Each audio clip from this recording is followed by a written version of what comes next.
রাজনীতির দাবার চালে আমাদের যা দেখানো হয় পর্দার আড়ালে ঘটে ঠিক তার উল্টোটা। রাষ্ট্রপতি মোহাম্মদ শাহাবুদ্দিন চুপ্পু বাংলাদেশের রাজনীতির ইতিহাসে এই নামটির পাশে চুপ্পু শব্দটি এতদিন কেবল একটি ডাক নাম ছিল, কিন্তু আজ এটি এক ভয়াবহ অধ্যায়। আপনি কি জানেন বঙ্গভবনের অতি গোপন কক্ষে বসে এমন এক নীল নকশা আঁকা হচ্ছে যা জুলাই বিপ্লবের ১৬২ জন নিষ্পাপ শিশুর রক্তকে উপহাস করবে? আমিরের জামাত ডাক্তার শফিকুর রহমান কি কেবল একটি রাজনৈতিক ভাষণ দিয়েছেন, নাকি তার হাতে আছে এমন কোনো রক্তহীন করা তথ্য যা প্রকাশ পেলে থমকে যাবে পুরো রাষ্ট্র? আজ আমরা উন্মোচন করব সেই পর্দার আড়ালে ষড়যন্ত্র যা রাষ্ট্রপতিকে কাঠগড়ায় দাঁড় করিয়ে দিয়েছে। শুরু হচ্ছে এক মহাপ্রলয়ের কাউন্টডাউন। গল্পের শুরুটা কোনো জল্পনা দিয়ে নয়, বরং সরাসরি ময়দানের অ্যাকশন নিয়ে। গত কয়েকদিনে বাংলাদেশের রাজনৈতিক মানচিত্রে সবচেয়ে বড় কম্পনটি তুলেছেন জামায়াতে ইসলামের আমির। তিনি কেবল রাজপথে বক্তব্য দিয়েই ক্ষান্ত হননি, তিনি এমন এক রহস্যের জাল বিছিয়েছেন যা রাষ্ট্রপতি চুপ্পুকে এক গোলক ধাঁধায় ফেলে দিয়েছে। আমিরের জামাত প্রকাশ্য জনসভায় দাঁড়িয়ে যে বক্তব্য দিয়েছেন তা সাধারণ কোনো রাজনৈতিক আক্রমণ নয়। তিনি দাবি করেছেন তিনি নিজেই ঘটনার সাক্ষী। তিনি যা দেখেছেন এবং শুনেছেন তা এমন এক গোপন সত্য যা প্রকাশ পেলে বঙ্গভবনের দেয়ালগুলো হয়তো লজ্জায় শিউরে উঠবে। তার ইঙ্গিত ছিল পরিষ্কার, শাহাবুদ্দিন চুপ্পু অনেক কিছু গোপন করেছেন, জাতির সামনে অসত্য বলেছেন এবং পর্দার আড়ালে এমন কিছু শক্তির সাথে আতাত করেছেন যা দেশের সার্বভৌমত্বের জন্য হুমকি স্বরূপ। অনুসন্ধানী দৃষ্টিতে দেখলে বোঝা যায় জামায়াতের এই অবস্থান মোটেই আকস্মিক নয়, তারা ধাপে ধাপে এগোচ্ছে। আমির জামাত যখন বলেন সংসদ শুরু হলে আমরা সব ফাঁস করব, তখন বুঝতে হবে তাদের হাতে এমন কোনো দালিলিক প্রমাণ বা রেকর্ড আছে যা প্রকাশ পাওয়া মাত্রই রাষ্ট্রপতির পদত্যাগ অনিবার্য হয়ে পড়বে। জামায়াত নিজেকে এমন এক নৈতিক অবস্থানে নিয়ে গেছে যেখান থেকে পিছু হটার কোনো পথ নেই, না জামায়াতের জন্য না শাহাবুদ্দিন চুপ্পুর জন্য। এটি কেবল একটি রাজনৈতিক চাল নয়, এটি একটি পরিকল্পিত ইনভেস্টিগেশন যা জামায়াত অনেক আগে থেকেই সম্পন্ন করে রেখেছে। জামায়াতের অ্যাকশন কেবল ভাষণের মধ্যে সীমাবদ্ধ থাকেনি, তারে দ্রুততম সময়ে আনুষ্ঠানিক বিবৃতিতে চলে গেছে। জামায়াতে ইসলামের কেন্দ্রীয় প্রচার বিভাগের সিনিয়র প্রচার সহায়ক মুজিবুল আলামের পাঠানো সংবাদ বিজ্ঞপ্তিতে বিশ্লেষণ করলে এক ভয়াবহ চিত্র ফুটে ওঠে। সেক্রেটারি জেনারেল মিয়া গোলাম পারোয়ার সেখানে সরাসরি শপথ লঙ্ঘনের অভিযোগ এনেছেন। একজন রাষ্ট্রপতি যখন রাষ্ট্রের সর্বোচ্চ সাংবিধানিক পদে বসেন তখন তাকে কিছু বিশেষ গোপনীয়তা রক্ষার শপথ নিতে হয়, কিন্তু রাষ্ট্রপতি চুপ্পু সম্প্রতি একটি জাতীয় দৈনিকের সাক্ষাৎকারে রাষ্ট্রের অভ্যন্তরীণ ও অতি সংবেদনশীল বিষয় জনসম্মুখে প্রকাশ করে দিয়েছেন। এটি কেবল অসতর্কতা নাকি কোনো গভীর নীল নকশা? জামাত বলছে এটি চরম আমানতের খেয়ানত। রাষ্ট্রের গোপনীয়তা রক্ষা করতে না পারা মানেই হলো তিনি আর ওই পদে থাকার যোগ্যতা রাখেন না। এখানেই জামাত তাদের আসল দাবার চালটা চেলেছে। তারা খুব সূক্ষ্মভাবে ইমপিচমেন্ট বা অভিশংসনের গ্রাউন্ড তৈরি করে ফেলেছে। সংবিধানের ৫২ অনুচ্ছেদ অনুযায়ী রাষ্ট্রপতির বিরুদ্ধে গুরুতর অসদাচরণ বা সংবিধান লঙ্ঘনের দায়ে অভিশংসন প্রক্রিয়া শুরু করা যায়। জামাত এখন নৈতিকভাবে দায়বদ্ধ যে সংসদের প্রথম অধিবেশনেই তারা এই শপথভঙ্গের দায়ে রাষ্ট্রপতির বিরুদ্ধে বেসরকারি বিল উত্থাপন করবে। তারা জাতিকে দেখাতে চায় জুলাই গণ অভ্যুত্থানের পর বাংলাদেশে কোনো ছায়া স্বৈরাচারীর স্থান নেই। যদি তিনি স্বেচ্ছায় পদত্যাগ না করেন তবে তাকে সংসদীয় প্রক্রিয়ায় টেনে নামানোর এই মাস্টার স্ট্রোক জামাতকে এক অনন্য উচ্চতায় নিয়ে যাবে। রাষ্ট্রপতি চুপ্পুর এই পদ আঁকড়ে ধরার পিছনে কি কোনো অদৃশ্য শক্তির সংকেত আছে? কেন তিনি ২০২৮ সাল পর্যন্ত টিকে থাকতে মরিয়া? এই পর্দার আড়ালের ষড়যন্ত্র নিয়ে আরও গভীরে যাওয়ার আগে বাংলাদেশের প্রতিটি সত্য এবং সাহসী ইনভেস্টিগেশন সবার আগে পেতে আমাদের চ্যানেল খবর রূপান্তর ট্রেন্ডস সাবস্ক্রাইব করুন। আপনার একটি সাবস্ক্রিপশন আমাদের ক্ষমতাশালীদের মুখোশ উন্মোচন করতে সাহস যোগায়। এখন প্রশ্ন উঠতে পারে, কেন শাহাবুদ্দিন চুপ্পুকে সরানো এত জরুরি? এর পেছনে রয়েছে এক জটিল ভূ রাজনৈতিক সমীকরণ। আওয়ামী লীগ ক্ষমতাচ্যুত হবার পর তাদের শেষ আশ্রয়স্থল হয়ে দাঁড়িয়েছে বঙ্গভবন।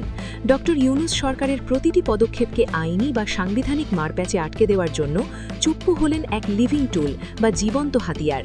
বিশেষ করে শেখ হাসিনার বিরুদ্ধে চলমান গণহত্যা প্রক্রিয়া যখন চূড়ান্ত পর্যায়ে পৌঁছবে তখন রাষ্ট্রপতির ক্ষমতা হবে নির্ণায়ক। আইন অনুযায়ী ফাঁসির দণ্ডাদেশ হওয়ার পর আপিলের সুযোগ থাকে না বললেই চলে, কেবল রিভিউ পিটিশন থাকে। কিন্তু সব শেষে একটি পথ খোলা থাকে। সংবিধানের ৪৯ অনুচ্ছেদ অনুযায়ী রাষ্ট্রপতির কাছে প্রাণ ভিক্ষার আবেদন। শাহাবুদ্দিন চুপ্পু যদি পদে থাকেন তবে তিনি শেখ হাসিনাকে ক্ষমা করে দেবেন। এটাই হলো সেই মাস্টারমাইন্ড পরিকল্পনা।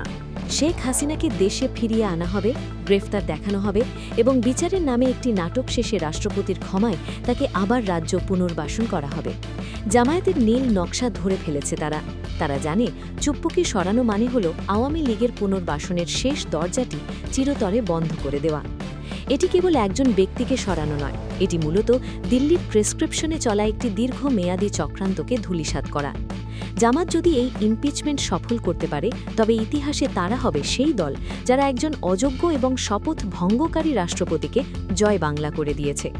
এখানে গল্পের নতুন মোড় আসে।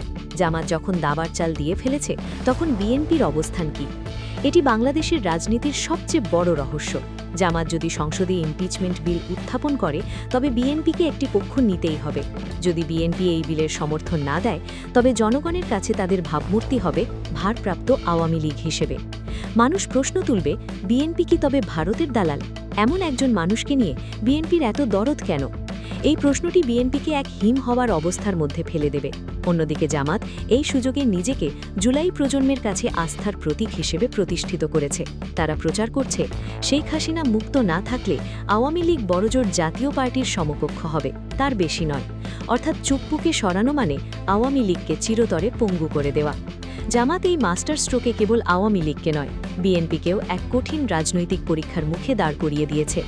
এই কৌশলটি যেমন ধারালো তেমনই বুদ্ধিদীপ্ত, যা জামায়াতের জনপ্রিয়তাকে আকাশচুম্বী করে তুলছে। একটি অদ্ভুত বিষয় লক্ষ্য করেছেন কি? রাষ্ট্রপতি শাহাবুদ্দিন নিজের নাম থেকে চুপ্পু শব্দটি ছেঁটে ফেলতে চেয়েছেন কেন?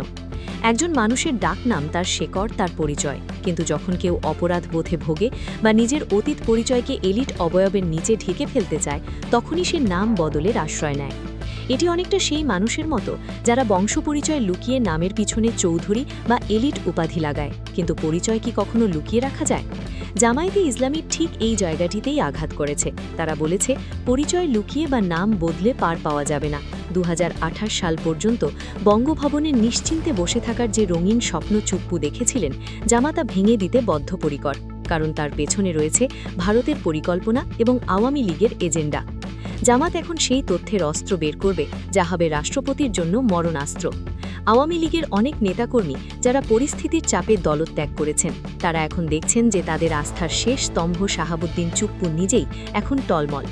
জামায়াতের এই কঠোর অবস্থানের কারণে আওয়ামী লীগের ভেতরেও বড় ধরনের ভাঙন দেখা দিচ্ছে, যা জামায়াতের সাংগঠনিক শক্তিকে আরও বৃদ্ধি করছে। পুরো বিষয়টি শুধু একটি ইমপিচমেন্ট নয়, এটি বাংলাদেশের অস্তিত্বের লড়াই।